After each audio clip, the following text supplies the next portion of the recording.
Livro Conduta Espírita, Psicografia Valdo Vieira, pelo Espírito André Luiz.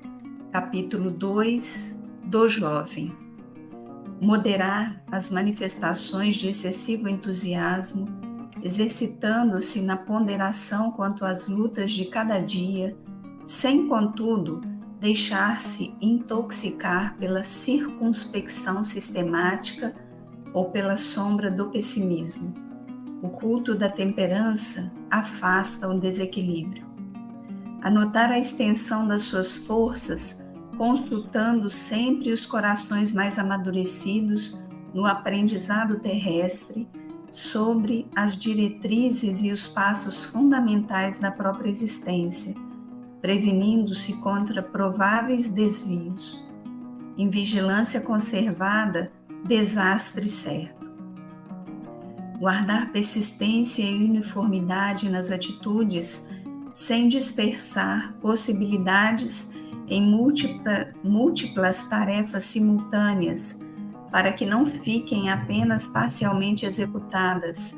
Inconstância e indisciplina são portas de frustração.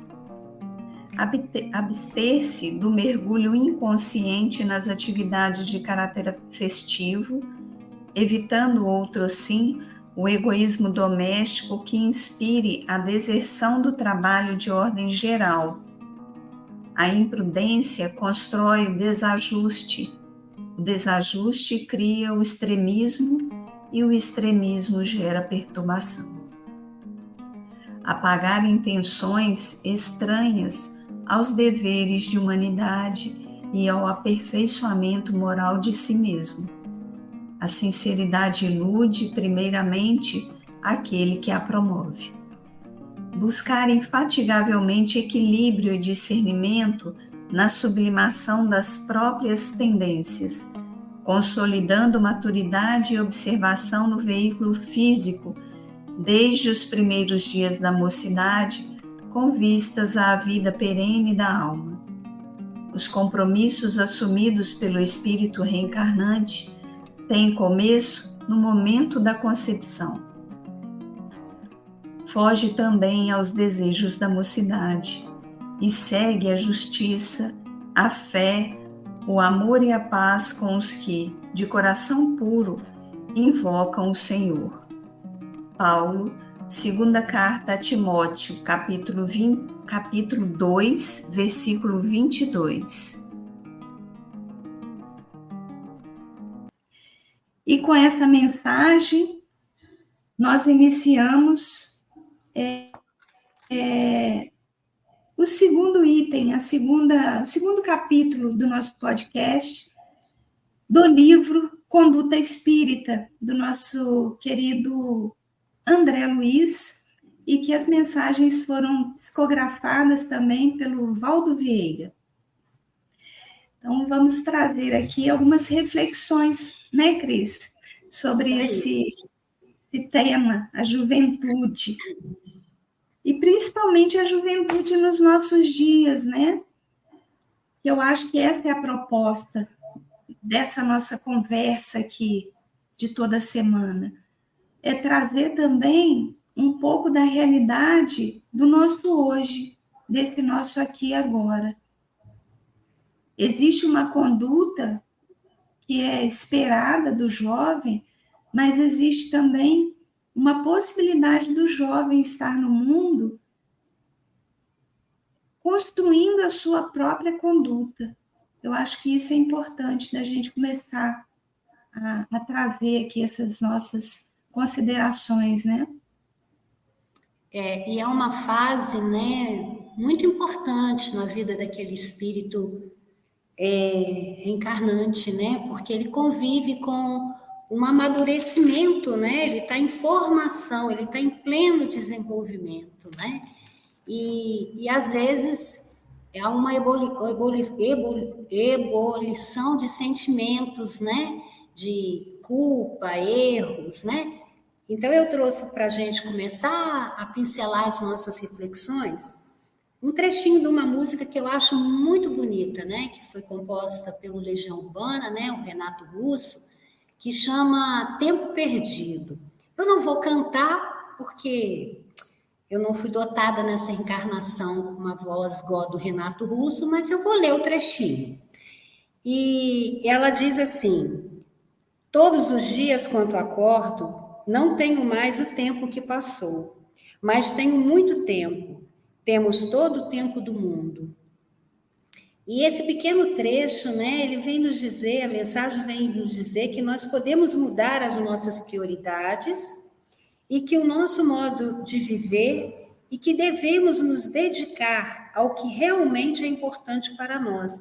Ou seja, quando nós estamos em aprendizagem, errar no caminho vai fazer parte, mas a gente segue o caminho, né, com o amparo da espiritualidade. E também tem duas falas do Chico que eu trouxe para a gente refletir, que cai bem nesse trechinho da música, quando o Chico diz para a gente que Deus nos concede a cada dia uma página de vida nova no livro do tempo. Aquilo que colocamos nela corre por nossa conta. Outra fala muito acolhedora dele é: você não pode voltar atrás e fazer um novo começo, mas você pode começar agora e fazer um novo fim. Então, nessa fase de desenvolvimento, de aprendizado, às vezes a gente vai fazer algumas escolhas que a gente possa se arrepender: oh, não devia ter feito isso, não devia ter falado isso, não devia ter respondido isso, mas isso vai fazer parte. A gente não pode parar nessa culpa ou imaginar, já fez, então vou seguir. Não. Sempre a gente vai ter uma segunda chance, uma nova oportunidade. Então, que algum jovem que esteja escutando a gente aí, né, que você reflita sobre isso, né? Principalmente, ouça essa música completa do Renato, que ela é muito bonita, a mensagem é muito bonita. Eu selecionei só um trechinho, mas ela é toda muito bonita. É verdade. E bacana isso que você traz, né, Cris? E quanta coisa a gente tira dessa frase, né? Tanto dessa frase desse poeta maravilhoso, quanto das falas do Chico, né? Porque quando a gente vê que a gente tem todo o tempo do mundo, isso é uma realidade. Nós somos espíritos imortais. Nossa vida não está pautada, a nossa existência, numa única existência. Nós não temos só uma vida, nós temos várias possibilidades. Quanto mais a gente aproveita essas oportunidades, mais a gente vai construindo um caminho mais leve para a gente poder atravessar, um caminho mais pavimentado, mais bem direcionado. Vamos imaginar como se fosse... eu vou fazer uma simbologia, porque eu acho que essas questões que você trouxe, elas são muito importantes. Vamos imaginar que quando a gente recebe essa bênção da reencarnação, a partir do momento em que a gente está ali sendo gerado, né, o espírito já está ali, nós somos espíritos milenares. A nossa experiência não começa agora. Nós temos várias experiências já vividas, mas cada uma das nossas experiências é única. E essa que a gente está vivendo agora é única também. Quando a gente é gerado, a gente já começa a receber aquilo que a gente precisa para viver essa nova vida, né? E a partir daí, a gente vai construindo essa estrada, que a gente chama de percurso evolutivo, pode ser o nome que quiserem dar, né? Mas vamos dizer que seja o nosso percurso evolutivo. A partir do momento que nós somos gerados para uma nova experiência na carne, a nossa estrada, ela vai sendo ou pavimentada ou destruída a partir das nossas escolhas. Então, isso que é importante, né? A gente entender que a juventude, a adolescência, ela é uma fase importantíssima na pavimentação ou não dessa estrada, chamada evolução. Como que a gente vai agir vai determinar se a nossa estrada vai estar mais confortável para a gente caminhar nela ou se ela vai estar mais desafiadora. Então, é pensar nisso, né? Nós temos todo o tempo do mundo. Por quê? Porque a partir do momento que nós somos criados simples e ignorantes, nós temos a eternidade para ir nos construindo os nossos caminhos. Quanto mais seguros, quanto mais conscientes fazemos isso, mais a gente evolui e com mais segurança.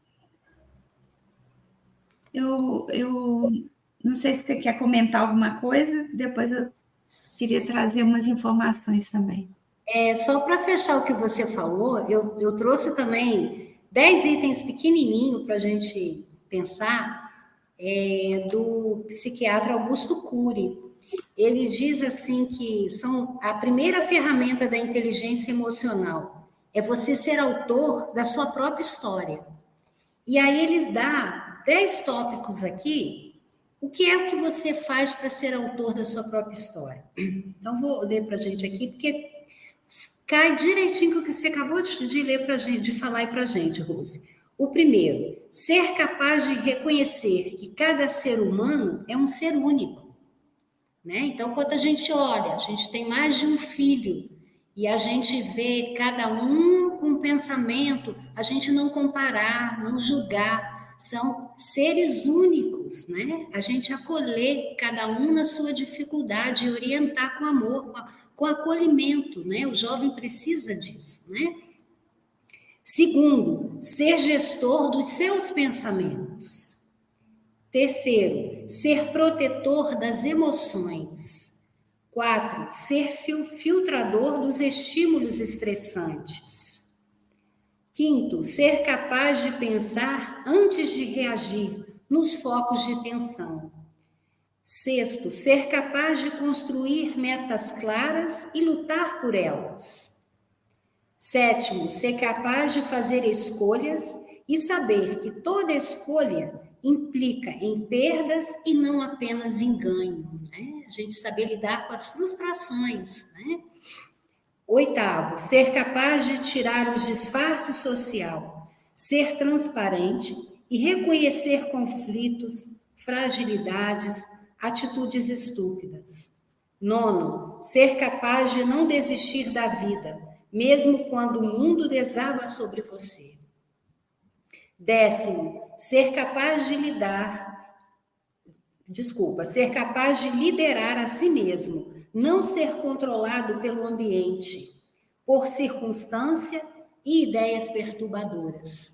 Então, aí estão 10 tópicos. São fáceis? Talvez não, mas não são impossíveis. E se a gente fizer uma rede de apoio, né? A família também aconchegar, esclarecer, estar junto, exemplificar, com certeza fica mais fácil essa estrada, essa caminhada que você falou, né? E eu acho que possível é sim, né? Nossa, isso que você trouxe, Cris, é fundamental. Quando a gente vai falar de juventude, não dá para falar de jovem, de adolescente, sem falar de família, não dá para falar de jovem sem falar de sociedade, não dá para falar de jovem sem falar disso que você trouxe, rede de apoio, porque a sociedade, a gente está vivendo um momento que a gente sabe que é um momento de transição, e esses momentos de transição, eles são muito desafiadores, né? Porque a gente precisa viver muita coisa ao mesmo tempo.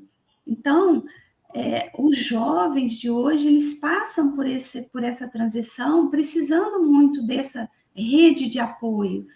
E a gente precisa, enquanto pais, enquanto adultos, enquanto responsáveis, enquanto sociedade mesmo, olhar para isso de uma forma mais madura. O jovem, ele precisa desse amparo, dessa proteção ainda. Ele ainda não é perfeitamente capaz de tomar todas as suas decisões de forma plena, como um adulto tem que ser. Então, eu vou trazer um pouquinho aqui da história de uma forma bem breve, né? Porque eu acho que é importante também a gente citar em que lugar que a gente está da história falando desse jovem, né? Quem é esse jovem hoje? Então, eu peguei um artigo aqui, para quem quiser depois acompanhar, a gente sempre cita aqui para dar os créditos, né? Ele é um artigo que se chama Novos Desafios dos Jovens na Atualidade, Trabalho, Educação e Família. Então, ele foi escrito, né? Está publicado pela Universidade do Vale do Itajaí, é um grupo de pesquisa de educação, trabalho lá de Florianópolis. Então, está em nome de Tânia Regina Reitz e Luciane Carmen Figueiredo Peters. Então, eu achei interessante trazer esse artigo. Quem quiser, né, a gente dá os créditos para que a pessoa possa buscar, mas eu vou trazer um trechinho dele, porque as autoras, elas vão falar de uma perspectiva histórica e cultural, e também social, na construção da juventude. Então, elas vão trazer que até o século XVIII, essa etapa do desenvolvimento humano era praticamente desconsiderada. Passava-se, assim como a gente já viu que a infância passou por um período também que a criança praticamente era desconsiderada na sociedade, ela era invisível, né? Não se considerava essa fase da infância. A adolescência, a juventude também passou por isso. Era como se saísse da infância e já fosse direto para a fase adulta. Então, no início do século XVIII, até o final do século XVIII, até, elas estão dizendo aqui que essa fase ela era praticamente inexistente. Aí algumas coisas começaram a acontecer e começou a levar-se em conta a fase da adolescência, da juventude. E o mais interessante, né, que me impactou muito, somente no século XX é que a escola, a organização de Estado, as instituições confessionais começaram a se preocupar com a identificação social e política da juventude, inserindo essa classe, né, essa fase, nos espaços organizados. Olha que coisa, né? Isso me chamou muita atenção. E o quanto que esse jovem que começou a ter um pouquinho de espaço no século XX está tendo que lutar pela sua, até hoje, pelo seu espaço na sociedade, né? E lutar, e a gente fala essa palavra no sentido de pedir respeito, pedir um pouco mais de compreensão. E essa juventude está fazendo um movimento que é muito grandioso e que às vezes passa desapercebido pelos adultos, por aqueles fomentadores de ideias, né? Por aquelas pessoas que são aqueles que vão instigar mesmo o conhecimento, né? E a gente precisa ficar atento para algumas questões. Então, assim, eu quis trazer um pouco dessa história para a gente entender o quanto que ser jovem é uma construção cultural também, é uma construção social também. E eu queria trazer um trechinho aqui, lá do Evangelho de João, onde ele vai dizer assim, eu vou pedir licença para ler, porque eu queria falar na íntegra. O que João fala, né? Porque os evangelhos, eles vão trazer a mensagem de Jesus. Então, nesse evangelho, nessa passagem, que é o capítulo 17 de João, ele é intitulado Oração de Jesus. Então, é uma oração feita pelo Mestre a Deus. E lá no versículo 15, é todo lindo esse capítulo, né? Mas eu vou trazer especificamente essa frase, porque eu acho que vai muito ao encontro disso que a gente está querendo trazer hoje, falando de juventude. Que João vai narrar, né? Não peço que os tire do mundo, mas que os guarde do maligno. Eles não são do mundo, como eu não sou do mundo. Então, vale a pena a gente ler o capítulo todo, porque ele é muito bonito. É a oração de Jesus. É Jesus pedindo ao Mestre que olhe por nós, que vamos continuar no mundo. E por que eu peguei esse trecho? Porque a gente, às vezes, tem um olhar muito duro com a nossa juventude, achando que se eles participarem de eventos que acontecem no mundo, eles são perdidos, eles são desviados do bom caminho. E, na verdade, o que João está trazendo aqui, que na verdade é uma fala de Jesus, é que, Pai, não tira eles do mundo, porque eles precisam vivenciar essa experiência do mundo, mas ajuda para que eles não se percam nesse mundo. Então, eu acho que isso trazendo para esse nosso diálogo de hoje, fala muito da importância dos pais, dos adultos, da sociedade de uma forma geral, não querer tirar esse jovem do mundo, mas sim de orientar esse jovem de como se comportar, de como se manter digno no mundo, sabe?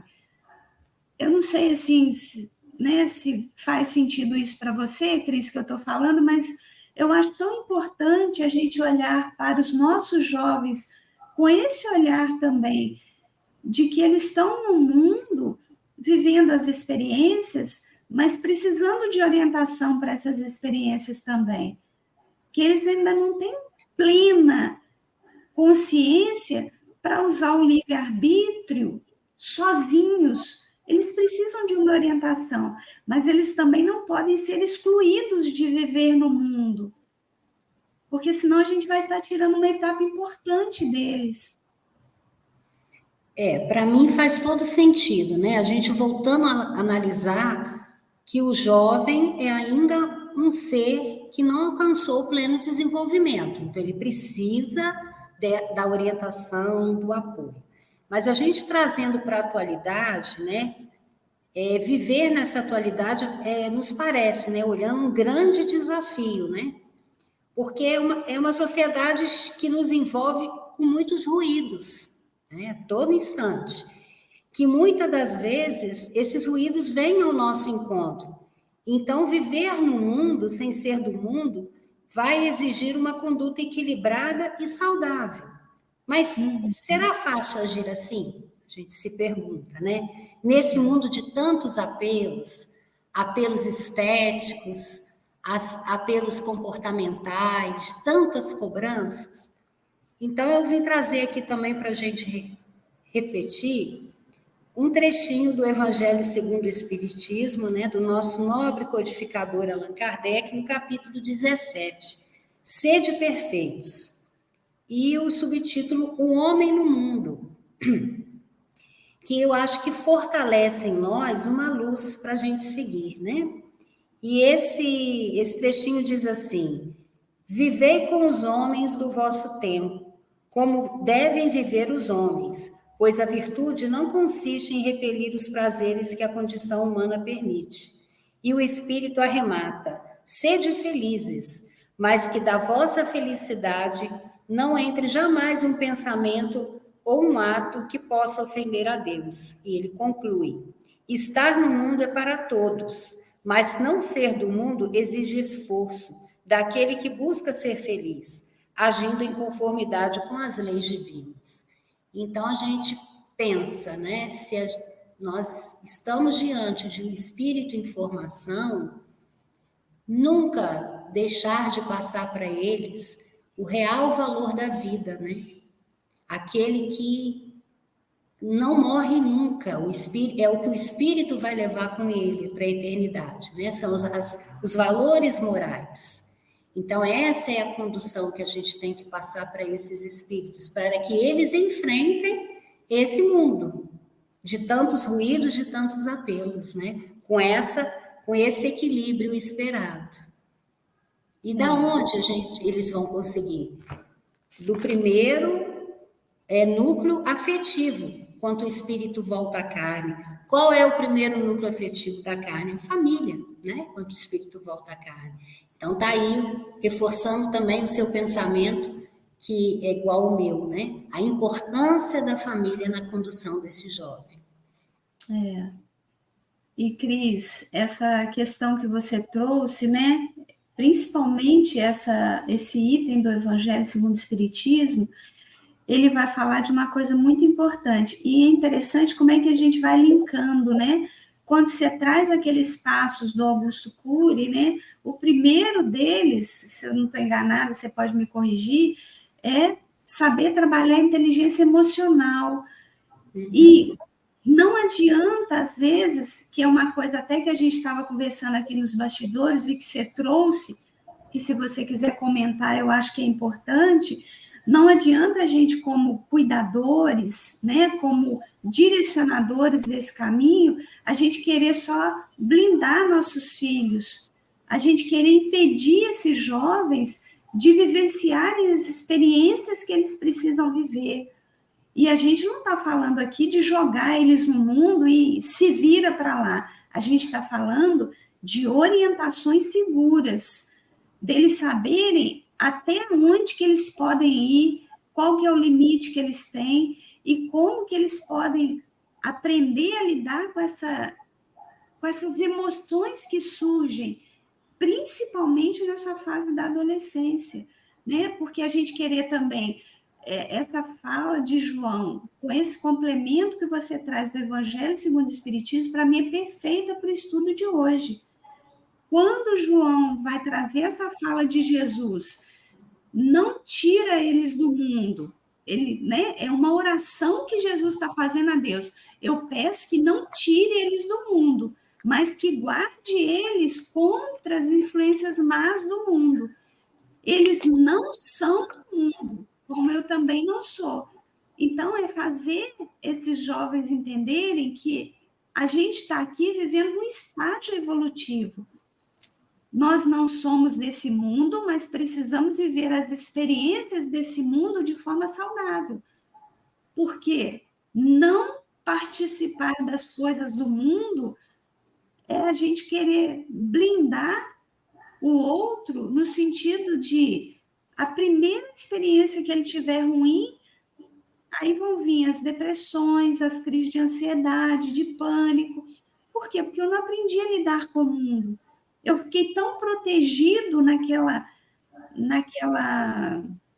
redoma que foi construído que eu não aprendi.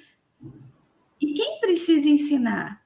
Não dá para deixar também tudo nas mãos do jovem, né? Eu acho que hoje esse jovem que começou a ser reconhecido no século XXI, ele está tendo compromissos muito grandes na sociedade. E ele está, assim, cumprindo um papel importante. Então, acho que é uma questão importante para a gente conversar aqui um pouquinho, né? Essa questão da gente querer impedir nossos filhos de vivenciarem as dores do mundo. E é claro que a gente faz isso muitas vezes por amor, né? Porque a gente tem mais experiência, já viveu um pouco mais, tem um pouco mais de bagagem. Mas será que isso vai trazer também bons resultados? Sim, Rose. Enquanto a gente fala, né, dessa orientação para o primeiro núcleo, né, a família, a gente também não pode deixar de salientar que essa juventude, a juventude é um momento de conhecimento de si mesmo, das descobertas de adquirir a sua identidade social, né? Ali é que ele vai para a sociedade e ele vai conviver em sociedade prestando valores, às vezes, gigantescos. Depois eu vou citar aqui uma pesquisa que eu fiz, assim, que me emocionou muito, de jovens que contribuíram de uma forma muito importante e, assim, de modificar uma situação, uma sociedade, né? Mas voltando aqui ao que a gente estava falando, né? Da gente querer blindar esse jovem em nome de um amor que muitas das vezes não é um amor, porque a formação ela vai consistir em dor também, né? Em dor, em desafios, em frustrações, mas que a gente esteja ali, né? Então, que eles percebam que eles são um fruto em amadurecimento, mas eles estão colados a uma árvore. E a árvore é a família. Enquanto essa família ela tem raízes fortes fincadas à terra, eles vão sentir essa segurança. E mesmo depois de adulto, que, né, os desafios não param, né? Estão constantes na vida da gente. Nós estamos evoluindo, então a gente vai enfrentar vários desafios. Mas quando eles encontram um desafio, eles sabem que tem um farol, tem um porto seguro. E ali eles retornam, né? Para poder buscar forças, né, conselhos, seus ancestrais que já viveram, têm alguma experiência. E é bacana porque nós, quanto famílias, também temos que nos aprimorar. A evolução não é só do jovem, a evolução é nossa também, não é porque a gente está no papel de orientador que nós estamos prontos, não. A gente tem que acompanhar isso aí para a gente também estar evoluindo e a gente emitir valores sólidos, vivências, e principalmente a gente compartilhar com eles experiências nobres, que eles olham e falam, não está só falando, está fazendo também. Então, o bacana dessa evolução, quanto a gente, quanto espírito, é que é uma via de mão dupla. A gente também não para, não, a gente tem que ir junto, né? Então, eu trouxe aqui deixa eu só pegar aqui que eu anotei, Rússia, só um minutinho rápido. Eu fui pesquisar sobre jovens no Google e achei vários, gente. Vocês podem ir lá, mas eu vou ler aqui um que me tocou muito, porque ele fala da visão, né? E a gente tem uns desafios aí, então me tocou muito. Ele chama Louis Braille. Ele nasceu na França em janeiro de 1809. Seu pai era um fabricante de arreios e celas. Aos 3 anos, ao brincar na oficina do pai, ele feriu-se no olho esquerdo com uma ferramenta pontiaguda. A infecção que seguiu ao ferimento alastrou-se para o olho direito, provocando uma cegueira total. Com enorme facilidade em aprender tudo o que ouvia, Louis foi selecionado como líder de sua turma. Com 10 anos de idade, ganhou uma bolsa numa renomada escola para deficientes visuais em Paris. Mais tarde, baseado em um complexo de sistema de comunicação chamado de escrita noturna, também conhecido como Serré, Louis trabalhou de forma genial e, com apenas 15 anos, criou um novo método de escrita, a leitura com pontos e relevos, que revolucionou a comunicação entre pessoas cegas e leva seu nome até hoje, o Braille. E eu não sabia disso. Para mim, a gente tem umas informações que isso já era uma pessoa adulta. Não. Foi um jovem de 15 anos, com a sua experienciação, ele transformou aquela dor, aquele desafio, numa alegria.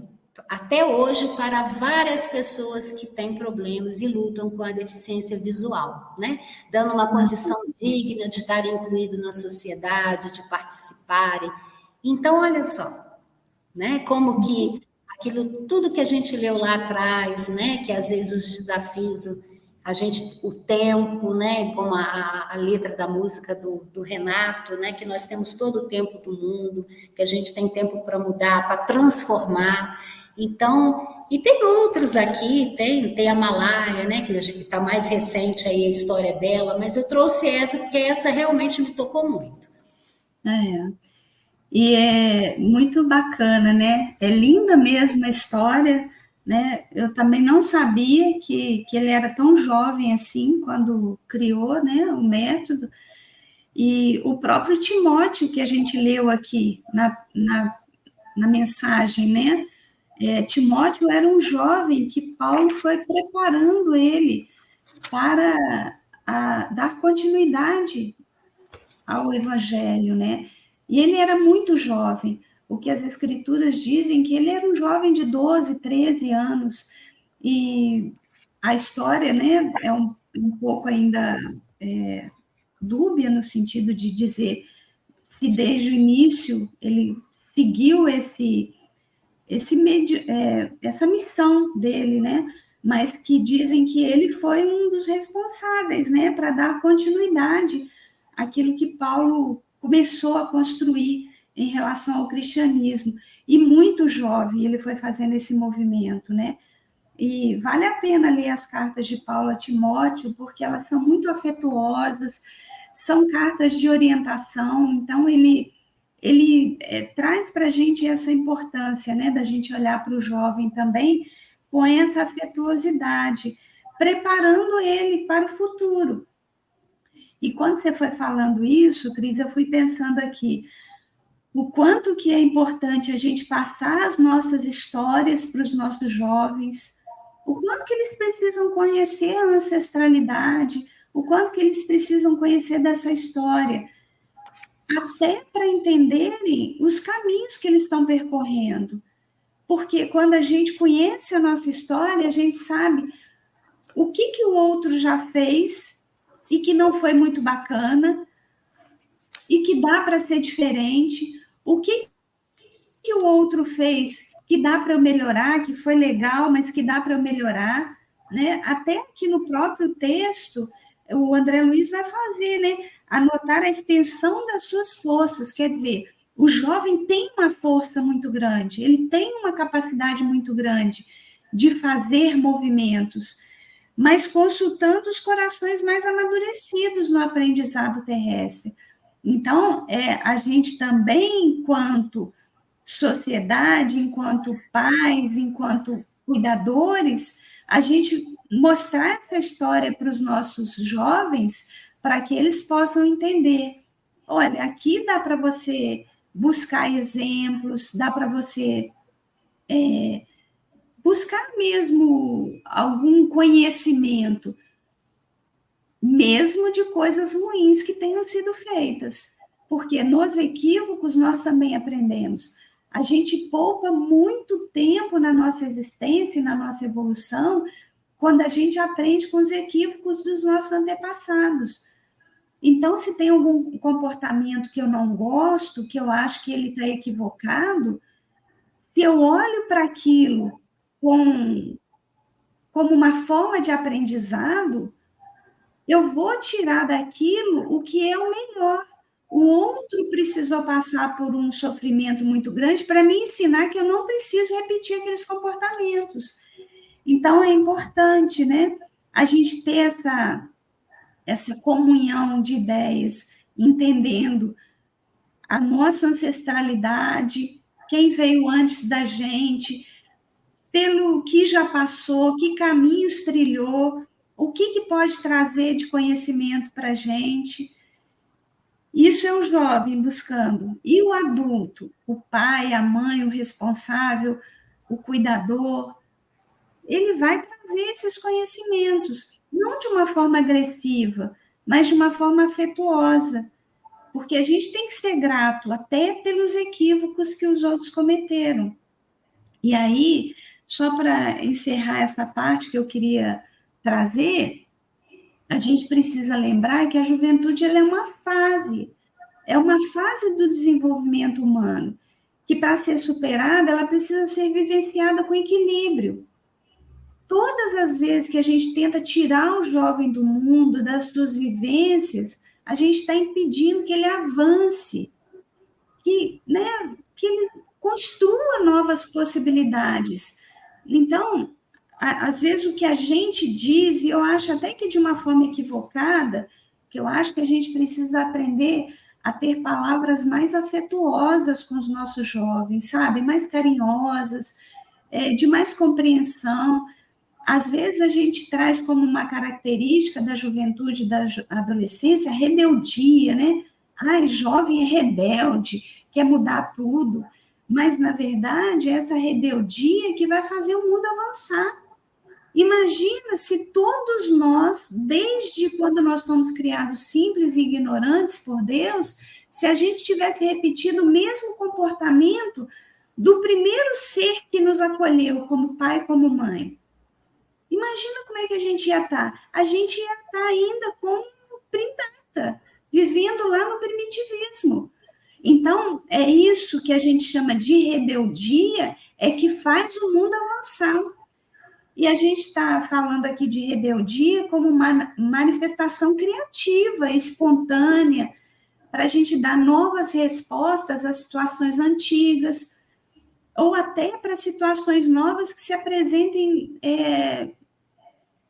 num caminho não muito bom, né? Não estamos falando aqui de uma rebeldia que leve aos vícios, por exemplo, a uma decadência do ser, não é disso que a gente está falando.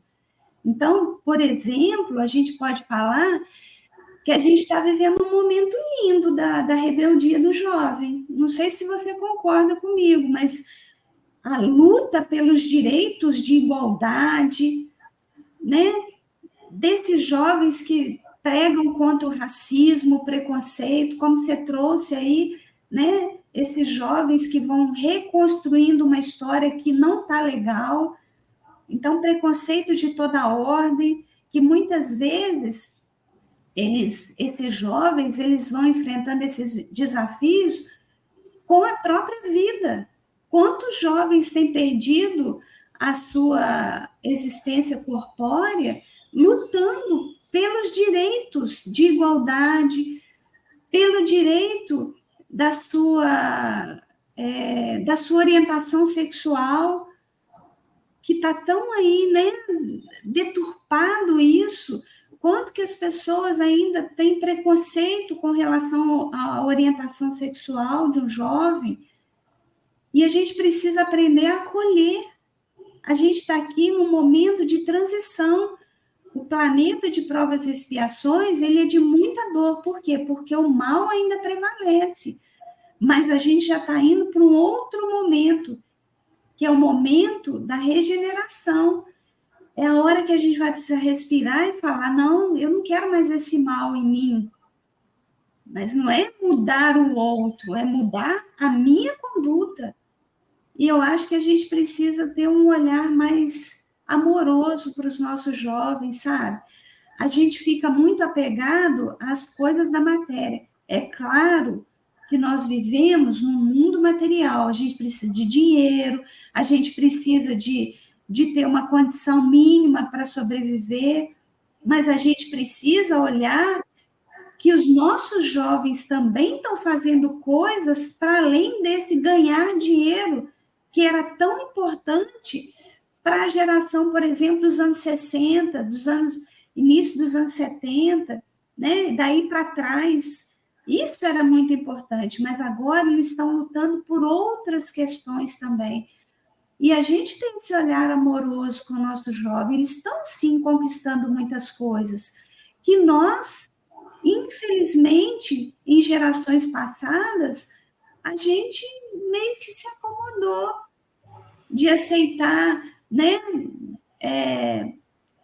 de chamar o outro, chamar não, né, de considerar o outro um ser inferior por causa da cor da sua pele. Olha quanta coisa que a gente foi fazendo e que eles estão vindo agora para desconstruir isso. E a gente dá o nome disso de rebeldia. Não, isso é transformação, isso é evolução, né? Então, a gente olhar com mais amorosidade para essa etapa evolutiva e acolher mais esse jovem, né? Com mais afeto mesmo.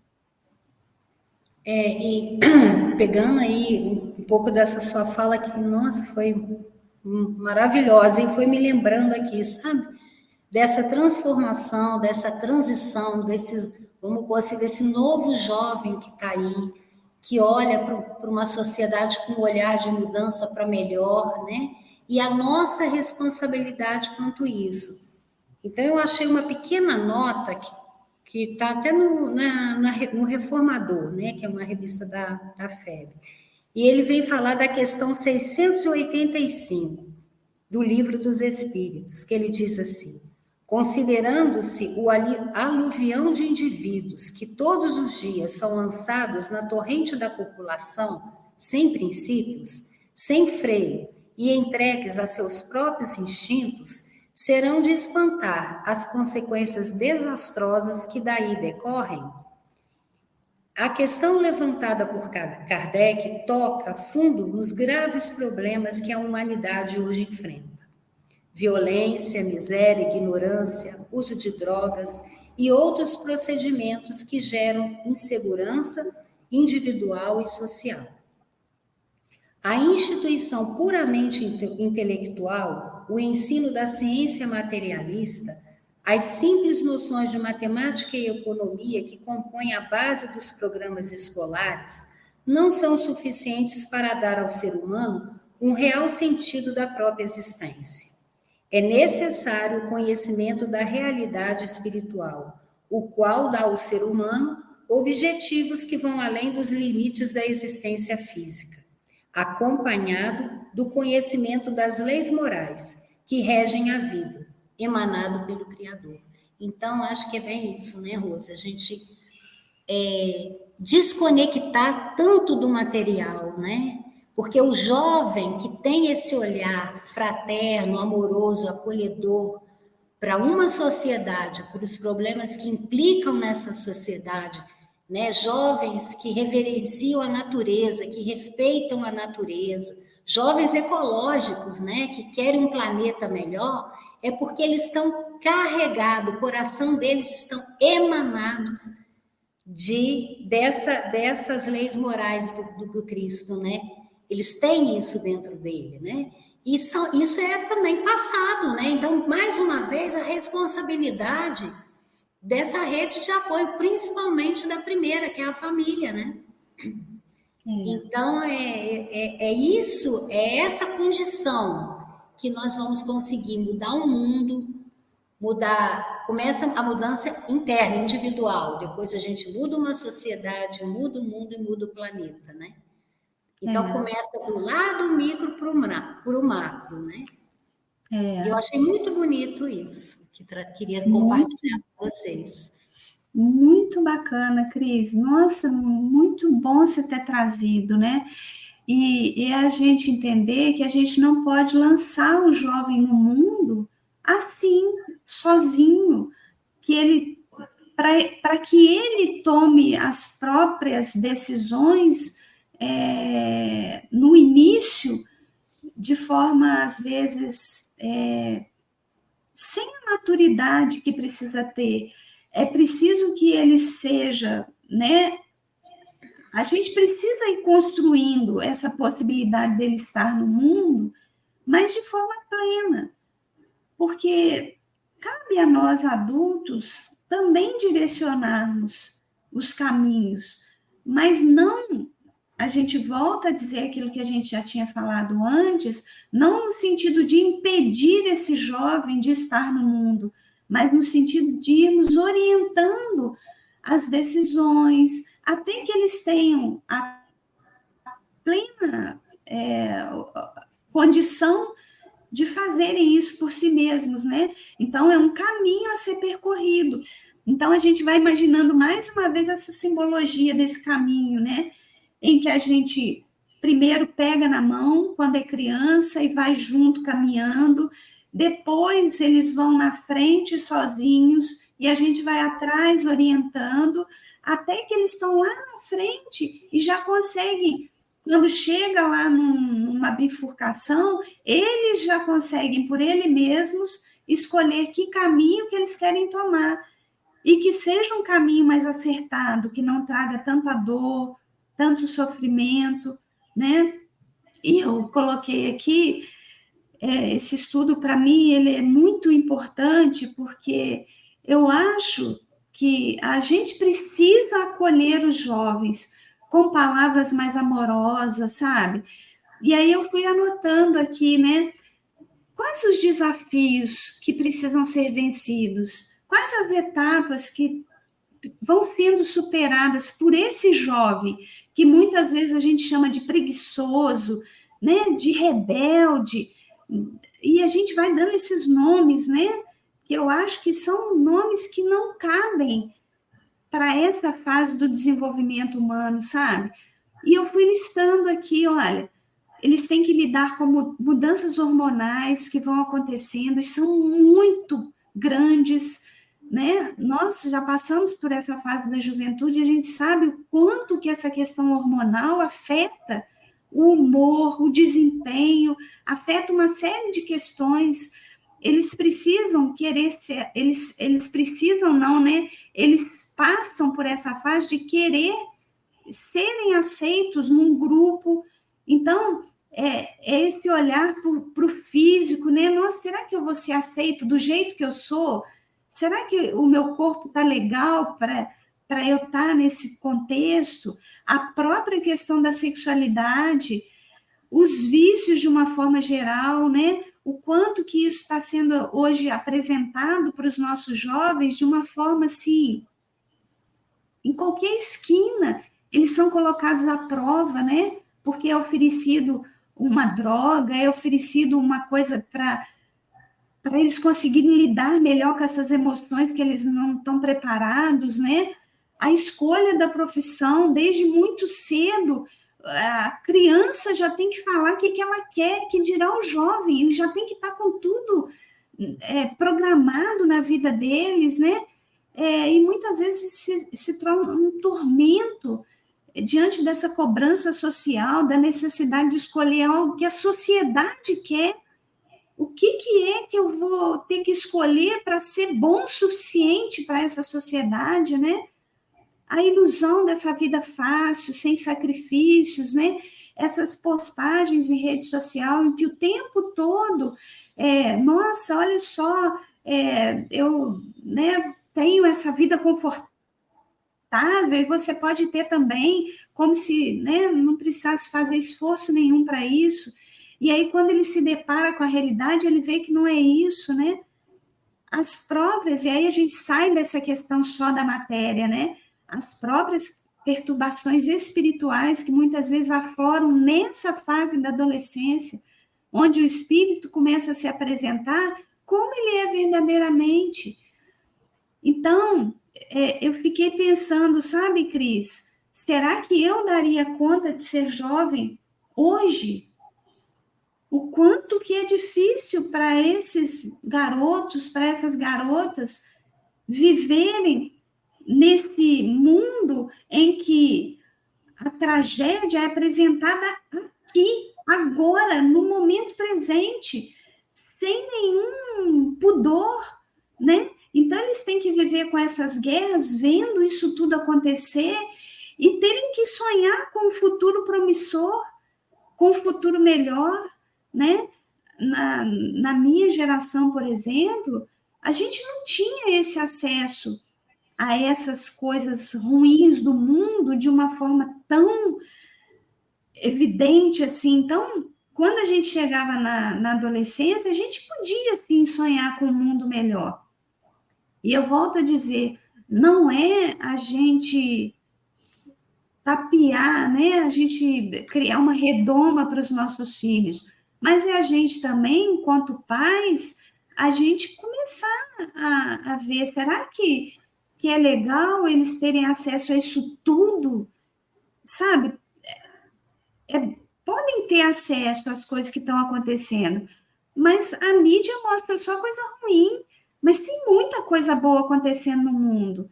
Então, é a gente orientar os filhos também para ter uma espiritualidade, qualquer que seja, mas é preciso ter contato com essa espiritualidade, a formar grupos jovens de apoio em que tragam para eles uma consciência do bem, do amor, de sonhos possíveis de serem vividos, longe um pouco dessa confusão, né? Da tragédia, da dor. O mundo não é só isso. o mundo de regeneração, o amor, ele começa a se sobrepor ao mal. Então, trazer isso para eles também, sabe? Quando você fala, né, da vivência de ser jovem na atualidade, é um desafio, né?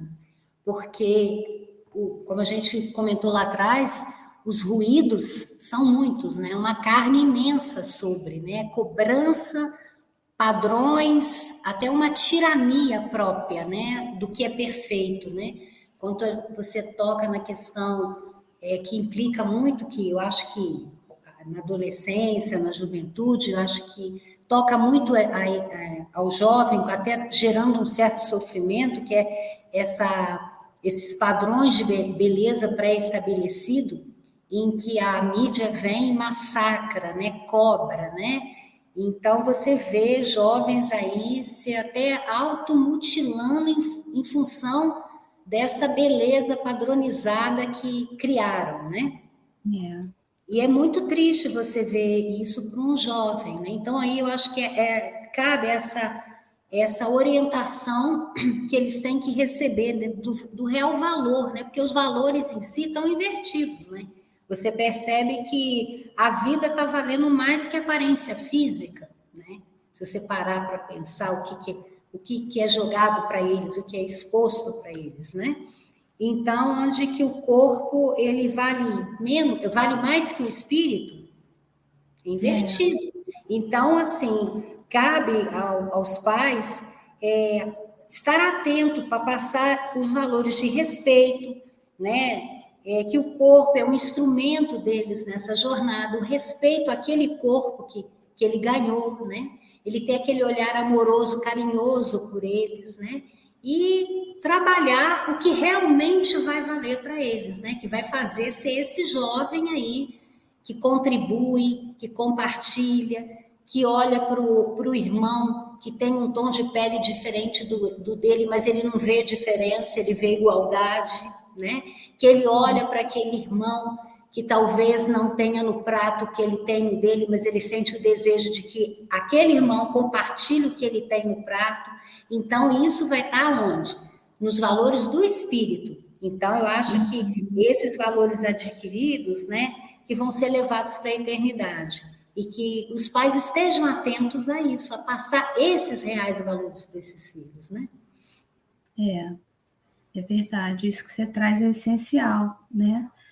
E a gente já está caminhando aí para o final, passa tão rápido, né? Essa nossa conversa aqui passa tão rápido. A gente não pretende esgotar esse tema, porque ele é um tema muito complexo, porque vai dizer de muitas questões que envolvem também a sociedade de uma forma geral. Então, a gente começou falando sobre não dá para falar de jovens sem falar de família, e a gente encerra falando isso. A gente não está aqui trazendo uma carga pesada demais, colocando uma responsabilidade sobre tudo nos ombros dos pais, mas a gente precisa entender que a juventude, que a adolescência é uma fase do desenvolvimento humano que precisa, sim, de orientação. Que aquele espírito, ele está começando a se mostrar na sua forma mais plena, no sentido de que as imperfeições também vão vir nessa fase, então precisa de ser orientado, sim. Ele ainda não está pronto e acabado. Então, olhando para essa questão de o quanto que a família é importante, eu acho que o que fica para mim aqui nesse estudo é o quanto que a gente precisa acolher os nossos jovens, sabe? Eles estão passando por desafios muito grandes de uma mudança geracional. Então, é a gente olhar nos olhos dos nossos filhos, sem acusação, sem julgamento, mas com essa afetividade de olhar e poder falar, meu filho, por que você está se cortando assim? O que está acontecendo? O que você está precisando de verdade? O que está aí dentro desse coração e que você está com medo de mostrar para o mundo, está com medo de ser rejeitado, está com medo de ser invalidado, eu como mãe, eu como pai, estou com você. Você nunca vai ser rejeitado, invalidado ou desconsiderado por mim. Nós somos individualidades, os nossos filhos vão fazer escolhas diferentes das nossas como pais. Mas se dentro do lar eles já começam a serem julgados e invalidados, como é que ele vai enfrentar o mundo? É a gente abraçar quando uma situação possa chegar até nós de uma forma diferente daquela que a gente queria. Porque, na verdade, Cris, quando você trouxe a sua fala no início, né, de que a gente, às vezes, não age por amor, eu concordo muito com você. Às vezes, a gente age por egoísmo, porque a gente quer que o outro faça aquilo que a gente não fez, que a gente não conseguiu fazer. Então, a gente leva essa carga pesada para os nossos jovens. Olha, eu quero que você tenha a profissão tal. Quando às vezes a gente fala isso, é porque a gente não conseguiu se realizar na profissão que a gente quis, e a gente passa essa carga para os nossos filhos. Olha, eu quero que você tenha orientação sexual tal. Muitas vezes é porque a gente está frustrado nas nossas relações afetivas. Então, o amor, ele fala de acolhimento, ele fala de aceitar o outro, e como pais, orientar o outro, mas não num caminho único possível, mas num diálogo entre possibilidades, entre o que o jovem quer e o que dá para a gente ir fazendo junto com ele. Acolher é muito importante, eu acho que essa é a palavra que fica para mim nesse estudo hoje. Eu queria também, né, acho que a gente está encerrando, eu queria que a minha fala terminasse com uma observação do nosso querido Kardec, do Evangelho segundo o Espiritismo. É curtinha, vou ler aqui para a gente. Mas na união dos sexos, ao lado da lei divina material comum a todos os seres vivos, há outra lei divina, imutável, como todas as leis de Deus, exclusivamente moral, a lei de amor. Quis Deus que os seres se unissem, não só pelos laços da carne, mas também pelos laços da alma, a fim de que a afeição mútua dos esposos se transmitissem aos filhos, e que fossem dois, e não somente um, a amá-los, a cuidá-los e fazê-los progredir. Então, meus amigos, o melhor mesmo é viver e conviver em família. Construamos e fortaleçamos mais e mais o nosso laço de amor, né? Um abraço grande a todos aí. Isso mesmo, nós encerramos aqui então com essa belíssima mensagem do nosso Allan Kardec para as nossas reflexões. Como estamos lidando com os nossos jovens. Muito obrigada, Cris. Uma ótima semana. Para você que possamos estar aqui na próxima sexta-feira conversando um pouco mais sobre a conduta espírita. Ótima semana a todos.